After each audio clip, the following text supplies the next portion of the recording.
Hello and welcome to tonight's ghostly tale. Tonight's ghostly tale is more of a strange tale than a ghostly tale. If you go to Bellingham in Northumberland and you find the churchyard, if you go to the bottom of the churchyard, there's said to be a gravestone, what is in the shape of a duffel bag or carry-all.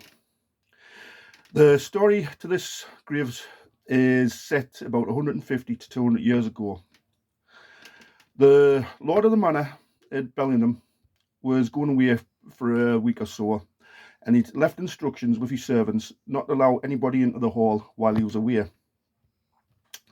One night, a stormy night, there was a knock at the door, and one of the servants answered the door, and there was a traveller or peddler or tradesman there, and asking if he could stay for the night because he had nowhere to stay, and he was travelling through the northeast England selling his wares.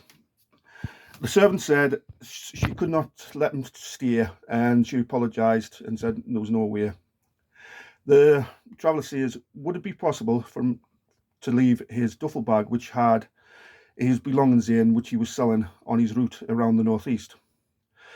The woman thought about it and thought, it's nothing serious, it's just a bag, it's got nothing harmful in. So she says, okay, just leave it in the corner of the hall. And so he did, and then he went. The servants just carried on putting on, doing the jobs, and then when it came to bedtime, as they were going to bed, one of them noticed that the bag was moving or ruffling. Becoming concerned, thinking that there may be an animal in the bag, she went and told one of the servants. He came to have a look at what it is, and they both saw the bag moving. He quickly ran to get the Lord's gun and came back and shot the 2 barrels into the bag, wherefrom the bag fell and there was a moan from inside. One of the servants went and opened the bag and expecting a wild animal or something to fall out the bag, but didn't. A human arm fell out and then a body fell out of the bag. There was a dwarf who had been in the bag, and this dwarf was a member of a criminal gang. Now, the criminal gang had been working their way all around the country, and what they'd done was exactly what they'd done with this one. Ask if they could stay the night or leave the bag. When the bag was left, once everybody went to bed, the person in the bag would open the bag quietly, as there was a zip also inside, and get out and open the door so his criminal gang could come in and ransack the building.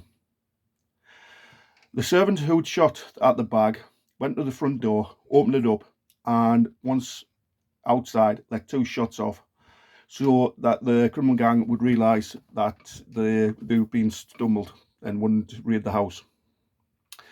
Now the Lord got back, and although his house had been tried to be raided, he wanted the person who'd been shot to have a Christian burial, and so that is why he was buried in the churchyard.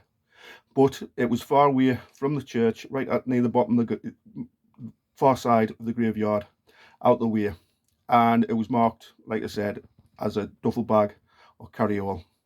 So if you're ever up in Bellingham in Northumberland and you're having a look around the churchyard, have a look down the bottom and you might just find the gravestone, the grave what is shaped like a duffel bag.